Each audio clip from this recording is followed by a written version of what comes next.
নদিয়ার চাঁদ আমার গৌর হরি। আস্তে কথা নয়, তিনি নবদ্বীপে উদয় হলেন শচীগর্ভ সিন্ধু মাঝে। কলিহত জীবের শ্রেষ্ঠ ধন হরিনাম সংকীর্তন জীবের দ্বারে দ্বারে প্রচার করলেন।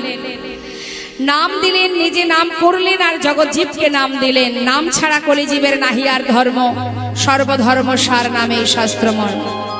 তুমি যে পথে যাও না কেন, যাকেই ভজো না কেন, যাকেই ভালোবাসো না কেন, তোমাকে নাম ছাড়া উদ্ধারের আর কোনো রাস্তা নেই মা। তাই সেই নাম নিয়ে আমার গৌর হরি আমাদের মতো জীবকে উদ্ধার করার জন্য তিনি কখনো হাতে ধরে পায়ে ধরে, আবার কখনো ধুলায় গড়াগড়ি দিয়ে নাম দিয়েছেন। কত লড়াই করে পণ্ডিতগণ ব্রাহ্মণ পণ্ডিতের সঙ্গে যুদ্ধ করে এই হরিনাম দিয়েছেন কলিহত জীবের উদ্ধারের জন্য। তা সেই করুণাময় গৌর সুন্দর নাম প্রচারে বাহির হবেন বলে তিনি নবদ্বীপ পরিত্যাগ করে সন্ন্যাস ধর্ম গ্রহণ করে যখন তিনি বৃন্দাবনে যাত্রা করেন, সেই সময় নিত্যানন্দ প্রভু নিমাইকে রাস্তার মাঝখান থেকে ধরে এনে তাকে পুনরায় শান্তিপুরে অদ্বৈত প্রভুর গৃহে মায়ের সঙ্গে আবার মিলন করা। তো শচী মায়ের সঙ্গে যখন নিমায়ের পুনরায় দেখা হলো ওই শ্রীধাম নবদ্বীপে শান্তিপুরে অদ্বৈত আচার্য প্রভুর গৃহে, ঠিক সেই সময় অদ্বৈত প্রভুর গৃহে মা দেখছেন যে ছেলে সন্ন্যাসী হয়ে গেছে। এখন নিমাইকে সন্ন্যাসী হতে দেখে মা নয়নের জলে মুখ ভাসিয়ে কাঁদছে। সেই সময় নিমাই বলছে, মা তোমার যদি মন না চাই আমি তোমাকে ফেলে এইভাবে সন্ন্যাসী হব না, তা আমি আবার তোমার সাথে ঘরে ফিরে যাব। বলো মা তুমি কি চাও? মা বললেন, আমি যখন বেঁচে আছি, তুই যখন একবার সন্ন্যাসী হয়ে গেছিস, তোকে তো আর ঘরে ফেরানো যাবে না বাবা। তাই একবার যখন সন্ন্যাসী হয়েছিস তোকে আর ঘরে ফিরতে হবে না, তবে বৃন্দাবনে তুই যাস না, এটা আমার আদেশ। তুই নীলাচলে বাস কর। নিতাই গৌর হরি বল হরি বল। তাই মায়ের কথা মতো গৌর হরি নবদ্বীপ ছেড়ে সন্ন্যাসী হয়ে গিয়েছিলেন নীলাচলে। তা তিনি একা যাননি গো মা, নবদ্বীপে যে সমস্ত পার্ষদগণ সর্বদাই গৌরহরির সঙ্গে থাকতেন, তারাও তাদের পরিবার ত্যাগ করে গৌরহরির সাথে চলে গেছে ওই নীলাচলে। অগণিত ভক্তগণকে নিয়ে প্রতিদিন লীলাচলে ওই জগন্নাথ মন্দিরের সামনে দাঁড়িয়ে দাঁড়িয়ে গৌরহরি আমার জগন্নাথ দর্শন করতেন। ভিতরে আছে এক জগন্নাথ, বাইরে আর এক জগন্নাথ। দেখছেন গৌর সুন্দর জগন্নাথকে দর্শন করে পিছন ফিরে তাকিয়ে সমস্ত ভক্তগণকে নিয়ে গৌরহরি আমার ওই নীলাচলের মাঠে জগন্নাথ মন্দিরের সামনে সবাই কৃষ্ণ নামে মত্ত হলেন। প্রভাত সময় হল,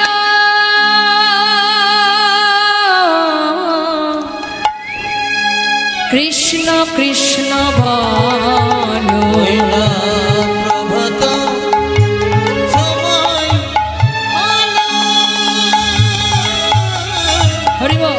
কৃষ্ণ কৃষ্ণ বলো। কৃষ্ণ ভজ কৃষ্ণ চিন্ত, কৃষ্ণ নামে পরশান।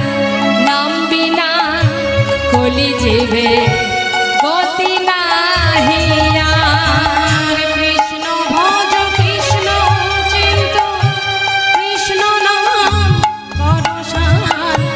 নাম বিনা কলি জীবে গতি নাহি আর। শোনো, যেই নাম সেই কৃষ্ণ ভজনিষ্ঠা করি, নামের সহিতে আছে আপনি সে হরি। নাম ভজ নাম চিন্ত, নাম পরশান। হরি বল হরি বল হরি বল হরি বল।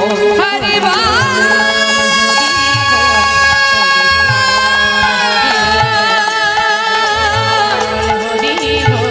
হরি বল। হরি বল।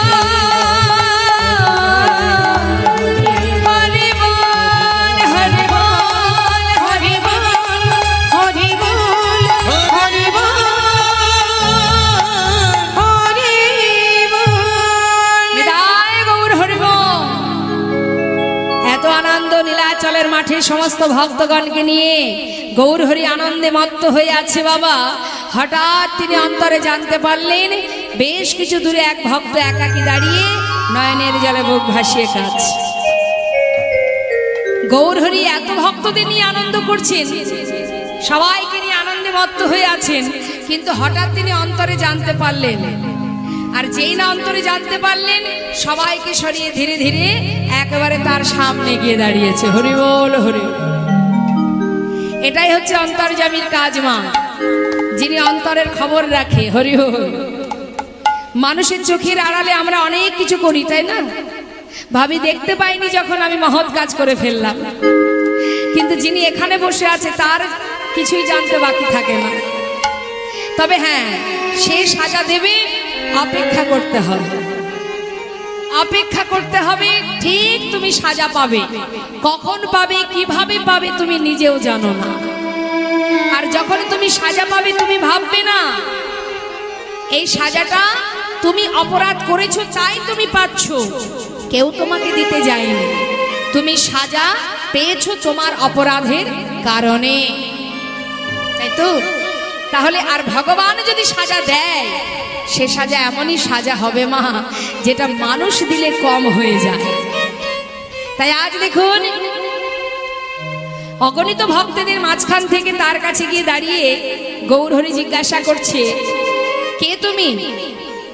আস্তে, কোথা থেকে এসেছো? পরিচয় দাও। প্রভুর দিকে তাকিয়ে নয়নের জলে বুক ভাসিয়ে কাঁদছে গোবিন্দ ঘোষ। দয়াময়, আমার নাম গোবিন্দ ঘোষ, আমি এসেছি অগ্রদ্বীপের মাটি থেকে। কার কাছে এসেছো? তোমার কাছে। কেন? আমার মনে বাসনা, আমি তোমার সঙ্গী হতে চাই। আমার সঙ্গী হবে? কেন? শোনো, আমার সঙ্গী হয়েও না। কেন জানো? যারা আমার সঙ্গী হয় তাদের সারা জীবন কাঁদতে হয়, কষ্ট পেতে হয়। তাই বাবা, ঘরের ছেলে ঘরে ফিরে যাও, সেটাই ভালো। দয়াময়, আমি তোমার সঙ্গী হব, এটাই আমার স্বপ্ন। তাতে কষ্ট আসুক আর দুঃখ আসুক, সুখী আসুক, আমি শুধু তোমার সঙ্গী হতে চাই দয়াময়, আর কিচ্ছু চাই না। কথাটা কিন্তু সত্য জেনে রাখুন মা। কেউ যদি মনে করেন আমি ভগবানকে ভালোবাসি, আমি মহা সুখী সুখী হব, ভুল কথা। ভগবানকে যারা ভালোবাসে, ভগবান তাদেরকে মায়ার বাঁধনে বাঁধে না। ইহজগতের যা কিছু এগুলো হলো মায়া। এই মায়া তার একটু একটু করে সর্বস্ব পরিত্যাগ করিয়ে তাকে সর্বহারা করে একমাত্র গোবিন্দের চরণে তার শরণাপন্ন করে দেন। আর এ জগতের কোনো কিছু যদি আমাদের জীবন থেকে সরে যায়, মানে হারিয়ে যায়, আমরা কষ্ট পাই না মা? কাঁদিতে বসে বসে, এটা হারিয়ে গেল, এটা চলে গেল, ওটা চলে গেল।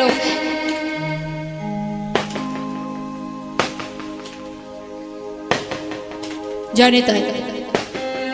তাহলে এই যে আমাদের ইহজগতের কোনো কিছু হারিয়ে যাওয়ার জন্য যে কান্না, যে কষ্ট, এই কষ্ট কিন্তু পেতে হবে যারা ভগবানকে ভালোবাসবে। আর যারা ভগবানকে ভালোবাসে না, দেখুন একটা ঘটনা একটু বলি মা। একদিন স্বয়ং ভগবান দেবর্ষী নারদকে নিয়ে রাস্তা দিয়ে হেঁটে যাচ্ছে। একটু মন দিয়ে শুনবেন, আর বাজি ফোটাতে এবার বারণ করুন, এই মুহূর্তে দরকার নেই। তা যখন রাস্তা দিয়ে যাচ্ছে মা, একটু মন দেবেন, আস্তে কীর্তনে মন দিন। পথে যাবার কালে দেবর্ষী নারদ বলছে, প্রভু আমার কিন্তু প্রচন্ড খিদে পেয়েছে প্রভু। তা তখন ভগবান বললেন, দেবর্ষী খিদে যখন পেয়েছে খাওয়ার ব্যবস্থা করতে হবে, তাহলে কোথায় কি করা যায়? চলো দেখি পথে যেতে যেতে কারোর বাড়িতে গিয়ে না হয় একটু কিছু খাওয়া দাওয়া করা যাবে। তা কোথায় যাব? বলি এইভাবে গেলে তো হবে না, তাহলে আমাদের এই ভগবানের যে রূপ সেটাকে আড়াল করে একটু সাধারণ মানুষের রূপ ধারণ করেছে, মানে দায় গৌর হরি। এখন দুইজনে সাধুর বেশ ধরে যাচ্ছে, গিয়ে হঠাৎ দেখছে রাস্তার ধারে একটা তিনতলা বাড়ি, হৃদয় গৌর হরি। সেখানে গিয়ে দরজার কড়া নাড়া দিয়েছে, উপর থেকে জিজ্ঞাসা করছে, কি চাই তোমার? কি ব্যাপার, কি চাইছো? বলছে, বাবু আহা আমাদের প্রচন্ড খিদে পেয়েছে, কিছু খেতে দেবে? এখন সময় নেই, অন্য কোথাও যাও, এখানে হবে না। যেই না বলেছে মা, সঙ্গে সঙ্গে দেবশ্রী নারদ বলছে, দেখেছো প্রভু, যার এত ধন ঐশ্বর্য আছে, এত তিনতলা বাড়িতে বাস করে, নিশ্চয়ই সুখ স্বাচ্ছন্দ্যে আছে। আমরা যে ক্ষুধার্ত, কিছু খেতে চাইলাম, আমাদের দিল না। প্রভু গো, তুমি এদের অভিশাপ দিয়ে দাও, যেন এদের যা কিছু আছে সব ধ্বংস হয়ে যায়। সঙ্গে সঙ্গে প্রভু বলছে, হ্যাঁ ঠিকই তো বলেছো দেবর্ষি, আমার তো খেয়াল ছিল না, ঠিক বলেছো। তাড়াতাড়ি করে প্রভু আশীর্বাদ করছেন, কি তিনতলা হয়েছে, আরো তিনতলা হোক। নিতাই গৌর হরি বল হরি। দেবর্ষি নারদ এই আশীর্বাদ শুনে চমকে উঠেছে। এ কি তোমার আশীর্বাদ? এ তুমি কি করলে? তুমি তো অভিশাপ দিলে না আরো তিনতলা হবে, তুমি তাকে আরো সুখ দিলে কেন প্রভু? দেবর্ষি, তোমার কাজ তুমি করেছো, আমার কাজ আমি করেছি, আমার কাজের কৈফিয়ত আমি তোমায় দেব না।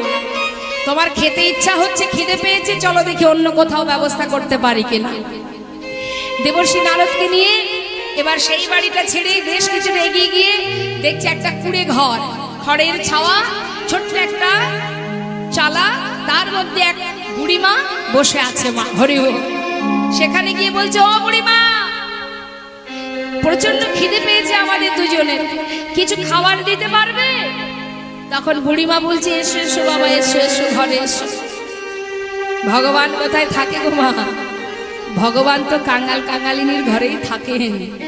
যেই না ঘরের মধ্যে বসিয়েছে, তখন সেই বুড়িমা হন্তদন্ত ছটফট করছে, কি খেতে দেব এখন আমি? আমার তো ঘরে কিছু নেই বাবা, তবে হ্যাঁ একটা গরু আছে, আমার একটা গাভী আছে, এই গাভীর কাছ থেকে একটু দুধ পাই, সেটুকুই কোনো রকমে খাই। তা আজ যখন তোমরা আমার অতিথি, কথায় বলে অতিথি নারায়ণ, তা এসেছো যখন, আজ যেটুকু দুধ পাবো সেটুকু তোমরা দুজন ভাগ করে খেয়ে নিও। নিতাই গৌর হরি। সেই দুগ্ধটুকু দুইজনকে সেবায় দিলেন মা। তখন দেবর্ষি নারদ বলছে, প্রভু গো, তুমি কৃপা করো, দেখছো মায়ের মন কত বড়, বুড়িমাকে আশীর্বাদ করো, যেন যে কদিন বাঁচে সুখ স্বাচ্ছন্দ্য নিয়ে বাঁচতে পারে, একটু তুমি ধন ঐশ্বর্য পরিপূর্ণ করে দাও। সঙ্গে সঙ্গে ভগবান বললেন, তাই তো দেবর্ষি, ঠিক বলেছো। আশীর্বাদ করলেন মা। কি আশীর্বাদ? যে গাভীটা আছে তার, ওটা যেন কয়েকদিনের মধ্যে মারা যায়। নিতাই গৌর হরি বল। দেবর্ষি নারদ চমকে উঠলে, ছি ছি ছি ছি, ও দয়াময়, কি বিচার তোমার? এ তুমি কি করছো? গৌর হরি কৃষ্ণ নাম গাইতে গাইতে যাচ্ছে, আর পশ্চাতে যাচ্ছে ভক্তগণ, তারা গাইছে কি? গৌর হরি বলছে, তোমরা কৃষ্ণ কৃষ্ণ কৃষ্ণ কৃষ্ণ বলো। ভক্তরা বলছে, কৃষ্ণ বলবো না, কৃষ্ণ নাম তুমি করো। আমরা গাইবো, তবে কৃষ্ণ নাম নাও। আমাদের যে ভগবান, আমরা তার নাম করব। মায়েরা বলুন তো, আমাদের কলির ভগবান কে? মায়েরা বলুন, জোরে বলুন। পাশের জন শুনতে পাচ্ছেন? আমি তো শুনতে পাচ্ছি না। গৌরাঙ্গ মহাপ্রভু। তাহলে আমাদের কলির ভগবান গৌর হরি। এখন গৌর হরি যাচ্ছে কৃষ্ণ বলতে বলতে, আর পশ্চাতে ভক্তগণ যাচ্ছে গৌর বলতে বলতে। আসুন আমরাও যাচ্ছি, যখন আমরা তো লীলার সাথে সাথে যাচ্ছি, তাহলে আমরাও গাইবো। দেখে হাত তুলে সবাই, গৌর হরি বল, গৌর হরি বল।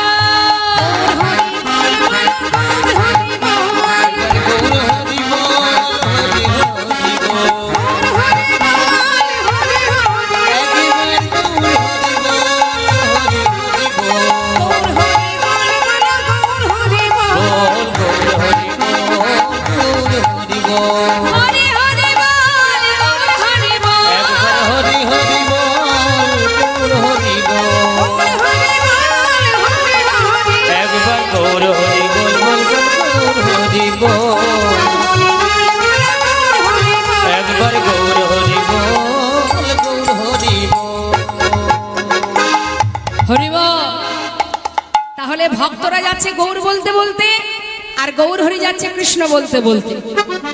যেতে যেতে হঠাৎ গৌর হরি চিন্তা করলেন, গোবিন্দকে আর একটু পরীক্ষা করা যাক। নিতাই গৌর হরি বল। ভগবান ভক্তকে পদে পদে পরীক্ষা করে মা। কষ্ট দেবে, যন্ত্রণা দেবে, সুখও দেবে, সবই দেবে। কার ভিতরে তুমি বেশি আকৃষ্ট হও ভগবান দেখবে। কিভাবে পরীক্ষা করছে? গোবিন্দ বলো দয়াময়, সব কিছু ত্যাগ করে আমার সঙ্গী হয়েছ, তা তোমার মনে আর কোনো বাসনা টাসনা আছে নাকি? থাকলে বলতে পারো। গোবিন্দ ঘোষ বলছে, ও প্রভু, বাসনা আবার কার থাকে না? সবার যেমন বাসনা থাকে আমারও আছে। আচ্ছা আচ্ছা, তাহলে তোমার বাসনা এখনো আছে? তা কি বাসনা গোবিন্দ? শুনবে। আহা, ভগবান জিজ্ঞাসা করছে ভক্তের কাছে কি বাসনা। এমনটা যদি আপনাদের কাছে জিজ্ঞাসা করেন, কি চাইবেন? বলে দিন, আমরা কি চাই? সুখ দাও, শান্তি দাও, শরীর অসুস্থ ভালো রাখো, স্বামীর শরীর ভালো যাচ্ছে না ভালো রাখো, ঘরটা এখনো কমপ্লিট হয়নি সেটা ঠিক করে দাও, গাড়িটা ঠিক করে দাও। মানে আমাদের জীবনের স্বপ্ন কি? ধনং দে। যখন দেখবেন পূজা হয়, ব্রাহ্মণ আসেন, পূজা দেওয়া হয়, অঞ্জলি দেওয়ানো হয়, তখন কি বলে? কি বলে ব্রাহ্মণ? বলো, ধনং দেহি, যশং দেহি, পুত্রং দেহি, বিদ্যাং দেহি, আয়ুর দেহি, রূপং দেহি। মানে সব দিয়ে যাও, জগতে যা আছে সব আমায় দিয়ে যাও, কিন্তু আমি তোমায় ওই দুটো নকুল দানাই দেবো, তার বেশি দেব না। হ্যাঁ, খাবে খাবে, না খাবে না খাবে। তোমার বেলায় নকুল দানা, আমার বেলায় সব সুখ। তার মানে ভাবুন, আমরা আত্মসুখী সুখী, নিজের সুখ কামনা করতে ভালোবাসি, নিজের সুখে থাকতে ভালোবাসি। কিন্তু ভগবানের সুখে সুখী কে? যারা প্রকৃত ভগবানকে ভালোবাসে, তারা গোবিন্দ সুখে সুখী। এমন এক ভক্তের কথা বলি মা, যে কিন্তু অনেক ভক্তই আছে, আমি একজনের কথা একটু বলি, শুনুন। সে হচ্ছে, তাহলে আমার নিজের সম্পদ কোনটি? যার ভাগ কেউ নিতে পারবে না, যেটা আমার সাথে সাথে চলে যাবে, সে সম্পদ কোনটি? এই পার্থিব জগতে যেগুলো আছে এগুলো নয়। তাহলে আমার সম্পদ শ্রী গৌরাঙ্গীর দুটি পদ, যার ধন সম্পদ। মানে গৌর হরির যুগল চরণকে যে জন নিজের ধন সম্পদ মনে করতে পারে, এই জগতে মহাজন বললেন, সেই হলো মহাধনে ধনী। নিতাই গৌর হরি। সে হলো মহাধনে ধনী, যার এ জগতের সম্পদ নয়, গৌর চরণকে যে জন নিজের সম্পদ ভাবতে পারে। কারণ এই যে দেহটা, যে দেহটা আমরা পেয়েছি, এটাও তো আমার সম্পদ নয়, এ দেহটাও আমার নয়, এটা তার দেওয়া দেহ, তিনি দিয়েছিলেন, তাই আমরা পেয়েছি। অর্থাৎ এই দেহটা সময় যখন হবে, তখন এই দেহটাও ছেড়ে দিতে হবে আমাদের। দেহটাকেও ত্যাগ করে আমাদের সূক্ষ্ম আত্মায় চলে যেতে হবে। তাহলে এ জগতে আমার বলতে কিছু নেই। মহাজন শাস্ত্রে বললেন, হে জগৎবাসী, এখনো সময় আছে, এখনো জানো তুমি কে, কি তোমার পরিচয়, কোথা থেকে এসেছো, তুমি যাবে কোথায়, কি তোমার করণীয়, আর কি বা করে চলেছ। এর জন্য আমাদের কীর্তন শুনতে হবে। কীর্তনের আয়োজন হচ্ছে বিভিন্ন জায়গায়। কেন? সমাজে মানুষের মধ্যে চেতনা ফেরানোর জন্য, যে তোমরা জানো, বোঝো কি তোমার পরিচয়, কি তোমার ঠিকানা, কোনটা তোমার আসল ঠিকানা। এখন কম বেশি সবাই জানে মা, যে এই জগতে যা কিছু আছে সবই অসার, কিছুই আমাদের নয়, সবই অসার। সার কি না? সার হলো আমার গোবিন্দ। আমরা জানি আমাদের পরিচয় কি, আমরা কৃষ্ণচরণের দাস, এটা আমরা সবাই জানি, আমাদের সকলেরই জানা। কিন্তু শুধু জানলে তো হবে না, জানার সাথে সাথে সেই দাসত্ব তো করতে হবে, ভগবানের চরণে দাসত্ব করতে হবে, তার সেবা করতে হবে, তার নাম জপ করতে হবে, গুরু কৃপা লাভ করে গুরুর দেওয়া মন্ত্র জপ করতে হবে। এটা আমাদের করণীয়, আমাদের কাজ, এগুলো প্রতিদিনের কাজ। সংসার জীবনে যে কর্মগুলো করছি নিয়ম করে প্রতিদিন, সেটা যেমন কাজ, এটাও তো এমন একটা কাজ যেটা আমাদের প্রতিদিন করতে হবে। এই কাজটা শুধু আমার জন্য। আসুন, সনাতন গোস্বামী যিনি, ষড়গোস্বামীর মধ্যে এক গোস্বামী যার নাম সনাতন গোস্বামী। এই সনাতন গোস্বামী ছিলেন একজন জমিদার। কিন্তু হঠাৎ একদিন কি হলো মা, তার মনের ভিতরে প্রশ্ন জেগে গেল, জগৎ মাঝে যা কিছু আছে সবই তো আমার, তাহলে আমি কার? কখনো কোনোদিন কেউ ভেবেছি আমরা?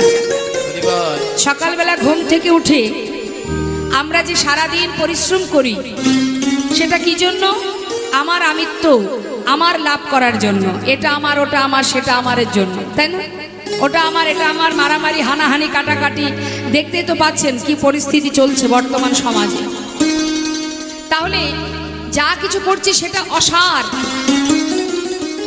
এই যে আমার আমার করে বেড়াচ্ছি সারা দিন ধরে, একবারও কোনোদিন কেউ ভেবেছি এই পৃথিবীতে যা যা আছে সবই যদি আমার হবে, তাহলে একবার ভেবে দেখো তুমি কার? তুমি কার? কখনো বিচার করে দেখেছো তুমি কার? কে তোমার? না, শুধু আমার আমার করেছি, কিন্তু আমি কার? কে আমাকে ভালোবাসে সেটা একবারও ভাবিনি। এই জগতে যারা আমাকে ভালোবাসে তারা কি আমার? না, তারা তোমাকে ততক্ষণ ভালোবাসবে যতক্ষণ তোমার ক্ষমতা থাকবে। যেদিন ক্ষমতা ফুরিয়ে যাবে সেদিন তুমি তাদের কাছে বোঝা হয়ে দাঁড়াবে। তখন যেন মনে হবে মরে গেলেই বেঁচে যেতাম, এমন একটা দিন চলে আসবে। তাহলে আমার বলতে কি আছে? দেখুন, আগে জানতে হবে যে যে আমাকে ভালোবাসে সে কে, তাহলে তখনই বোঝা যাবে যে আমি কার। কে? সনাতন গোস্বামী যখন সর্বস্ব পরিত্যাগ করলেন একটা প্রশ্নের উত্তর জানার জন্য, যে আমি কে, কে আমার, কেন মরে যারে তপত্রয়, ইহা না জানি জীবের কই চিহিত হয়। সনাতন গোস্বামী এই প্রশ্নের উত্তর জানার জন্য সমস্ত জমিদারি পরিত্যাগ করে, সমস্ত সুখ স্বাচ্ছন্দ্য পরিত্যাগ করে, সমস্ত আনন্দ, সুখ, ভালো লাগা, চাওয়া পাওয়া সব কিছু ত্যাগ করে একটা কম্বল হাতে করে নিয়ে ঘর থেকে তিনি পথে নেমে গেলেন। যখন সনাতন গোস্বামী পথে নেমেছেন, মনে মনে ঠিক করেছেন আমি এই প্রশ্নের উত্তর জানতে চাই, কে আমি আর কে আমার? আমি কে আমার, কেন মরে যারে তপত্রয়, কেন আমি ত্রিতাপ জ্বালা ভোগ করছি? এই প্রশ্নের উত্তর জানার জন্য পথে পথে ঘুরতে ঘুরতে হঠাৎ তিনি খবর পেল যে কাশীধামে মহাপ্রভু বিরাজমান। হরিবল হরিবল। তাই বিলম্ব না করে তাড়াতাড়ি করে সনাতন গোস্বামী চলে গেলেন সেই কাশীধামে। কাশীধামে পৌঁছে মহাপ্রভু যেখানে আছেন সেইখানে গিয়ে গৌরহরির চরণে ছুটে এসে জড়িয়ে ধরেছে, আছাড় খেয়ে পড়েছে। আর যেই না চরণের উপরে এসে পড়েছে, গৌরহরির চমকে উঠেছে। সনাতন, কি ব্যাপার, এমন করে ছুটে এসে আমার চরণ ধরলে? কি চাই তোমার? সনাতন গোস্বামী বলে উঠলেন, দয়াময়, আমার বলতে যা কিছু আছে আমি সর্বস্ব ত্যাগ করে তোমার কাছে এলাম শুধু একটা প্রশ্নের উত্তর জানার জন্য।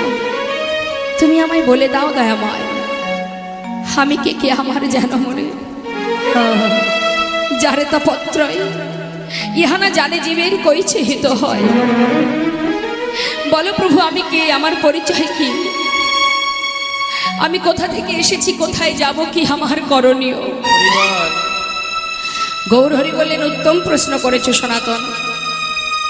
তোমার প্রশ্নের উত্তর দেবার আগে আমি তোমার কাছে একটা প্রশ্ন করব। বলো প্রভু, এই জগতে সর্বস্ব পরিত্যাগ করে তুমি আমার কাছে এলে সনাতন একটা প্রশ্নের উত্তর জানার জন্য। তোমাকে দেখে মনে হচ্ছে তুমি সব ত্যাগ করেছো। হ্যাঁ দয়াময়, আমি সব ত্যাগ করে তোমার কাছে এলাম। তা যেজন সব ত্যাগ করতে পারে তার কাছে এখনো কম্বলটা কেন রয়েছে? সনাতন, তুমি যে পেয়েছো কৃষ্ণ ভজনের মানব জনমটা, তুমি যদি সারা জীবন ধন ঐশ্বর্যের পিছনে ছুটে বেড়াও, তাহলে তোমার তো সেই গোনা দিন ফুরিয়ে যাচ্ছে, কৃষ্ণ ভজন তো তোমার আর হলো না, আর তো তোমার গৌর বলা হলো না। সময় গেলে আর পাবে না।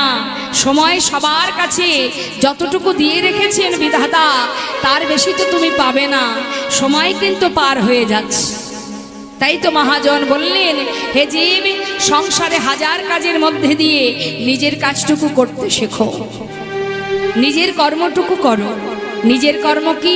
কলিযুগে এমন কোনো কঠিন কাজ তিনি দেননি। হরিনাম করো, সহজ উপায় হরিনাম করো, মহামন্ত্র জপ করো, কর্ম করো, অর্থ উপার্জন করো, ছেলে মেয়ের জন্য ভবিষ্যৎ করো, কিন্তু নিজের কাজ করতে ভুলো না।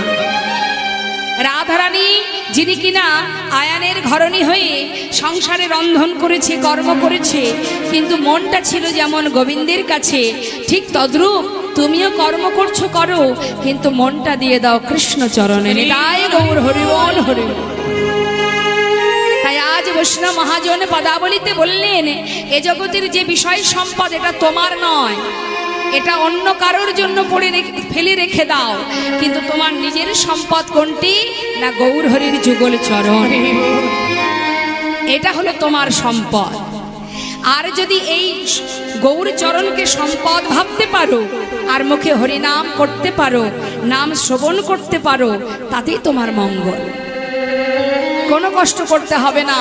তুমি কি করবে?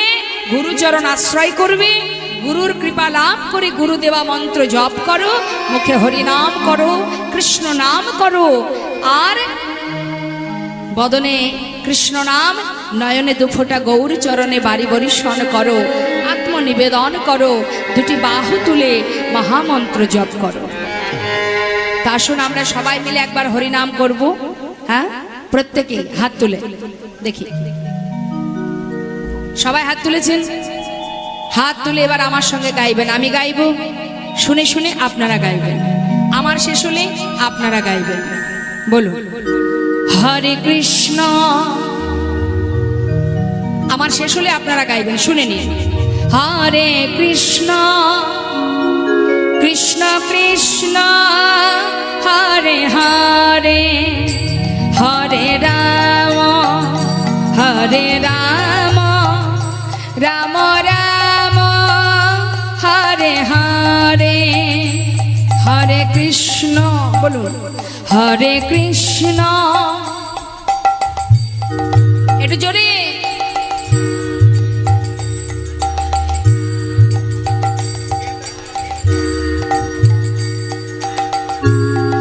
বাবা, হরে কৃষ্ণ হরে কৃষ্ণ, কৃষ্ণ কৃষ্ণ হরে হরে, হরে রাম হরে রাম, রাম রাম হরে হরে, হরে কৃষ্ণ। বাবা, হরি বল।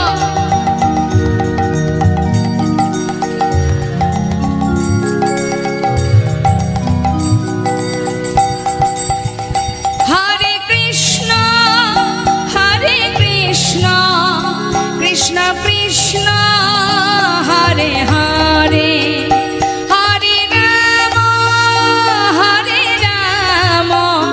রাম রাম হরে হরে, হরে কৃষ্ণ।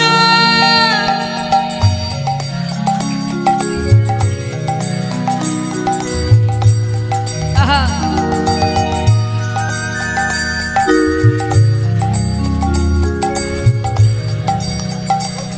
হরি বল।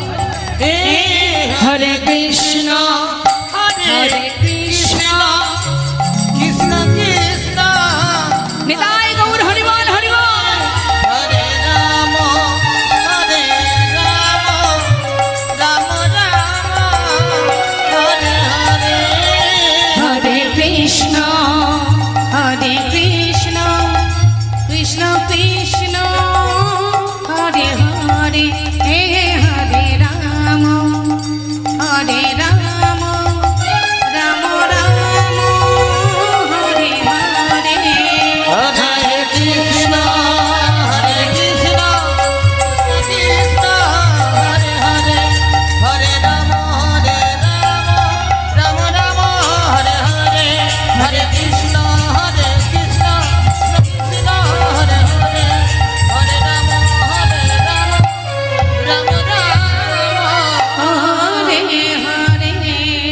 নিদায় গৌর হরিবল হরিবল হরিবল।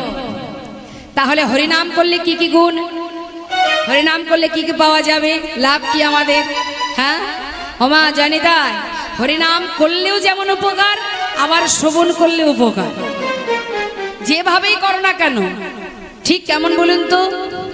যদি কেউ জেনে শুনে আগুনে হাত দেয়, আগুনে হাত দিলে আগুনে কি হবে? পুড়বে। আবার না জেনেও যদি হাত দেয় তাহলে কি ছেড়ে দেবে? তাতেও পুড়বে, তাই তো? তাহলে তুমি যেভাবেই হরিনাম গ্রহণ করো না কেন, নামের যে মহিমা সে কিন্তু দেখা দেবেই দেবে। দেখুন আজ কি বলছে মহাজন পদাবলিতে। মহাজন বললেন যদি কেউ হরিনাম শ্রবণ করে সে কি পাবে জানো? শোনো তাহলে। শ্রী গৌরাঙ্গের মধুর লীলা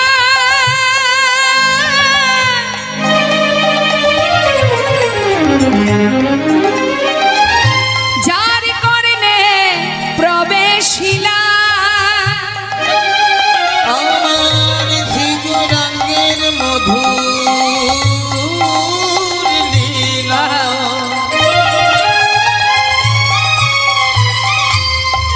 ও গো যার করনে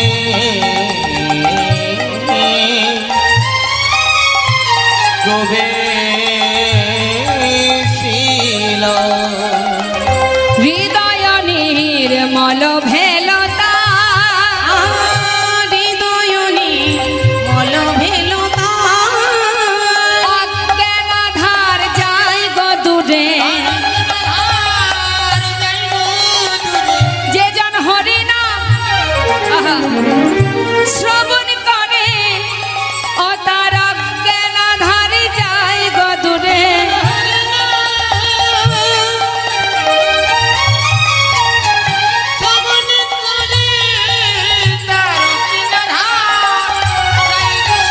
যে জন কৃষ্ণ নাম শ্রবণ করে গুরু চরণ হৃদয়ে ধরে, কৃষ্ণ হৃদয় গৌর হরিবল করে কৃষ্ণ নাম শ্রবণ করে, যেজন কৃষ্ণ নাম শ্রবণ করে,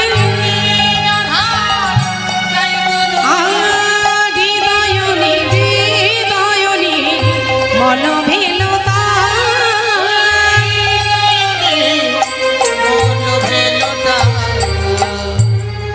হরিনামের এমনই মহিমা, যদি কেউ হরিনাম শ্রবণ করে তার হৃদয় জলে বুক ভাসিয়ে কাঁদছে, স্বামী আমার একমাত্র পুত্র মারা গেছে।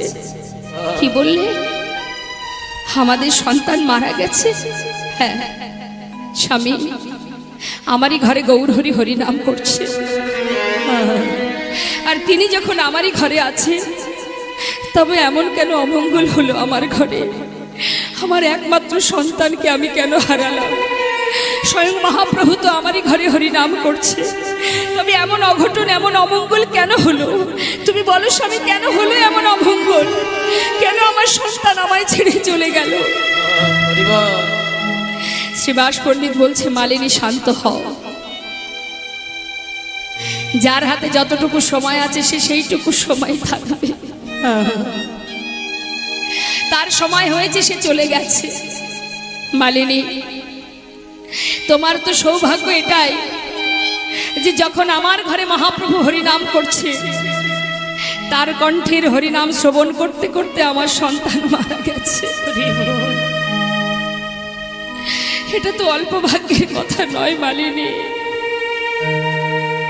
তুমি কেঁদো না মালিনী, আমি তোমাকে বারণ করছি। কেন জানো? তোমার কান্না যদি একবার প্রভুর কানে পৌঁছায় তাহলে হয়তো প্রভুর হরিনামের বিঘ্ন ঘটে যাবে। আমি চাই না মালিনী প্রভুর হরিনামের কোনো রকম বিঘ্ন ঘটে যায়। আমি তোমায় নিষেধ করছি, তুমি কিন্তু কাঁদবে না। স্বামী, সন্তানকে হারিয়েছি আমি, কেমন করে চুপ করে থাকবো বলো? আমি পারবো না স্বামী। মালিনী, আমি তোমায় নিষেধ করছি, তুমি কাঁদবে না, কারণ তোমার কান্না শুনতে পেলে প্রভুর হরিনামের বিঘ্ন ঘটবে, আর তার হরিনামে বিঘ্ন ঘটলে আমি সইতে পারবো না। আমি কিন্তু নিজেকে গঙ্গার জলে বিসর্জন করে দেব যদি প্রভুর হরিনামে বাধা সৃষ্টি হয়। আমি তোমায় নিষেধ করলাম, তুমি কিন্তু আর কাঁদবে না। স্বামীর কথা উপেক্ষা করতে পারছে না, তাই স্বামীর কথা মতো সন্তানকে বুকের মধ্যে জড়িয়ে ধরে ঘরের কোণে বসে বসে কাঁদছে। এদিকে শ্রীবাস পণ্ডিত মালিনীকে পাশের ঘরে রেখে গৌরহরি যে ঘরে হরিনাম করছে সেই ঘরে এসে তাদের সাথে নিজেকে হরিনামের মধ্যে ডুবিয়ে রেখেছে, যাতে প্রভু বুঝতে না পারেন নামের মধ্যে ডুবে আছে। গৌরহরি কি জানে না মা? সবে তিনি জানেন, কিন্তু তথাপিও তিনি পরীক্ষার পরে পরীক্ষা করে যাচ্ছে। ভক্তদের নিয়ে বলছে, ভক্ত চলো আমরা নাম করি। নাম গাইছি, হরে কৃষ্ণ হরে কৃষ্ণ কৃষ্ণ কৃষ্ণ হরে হরে হরে রাম রাম রাম হরে হরে। হরে কৃষ্ণ কৃষ্ণ কৃষ্ণ হরে হরে হরে রাম রাম রাম হরে হরে। হরে কৃষ্ণ কৃষ্ণ কৃষ্ণ হরে হরে হরে রাম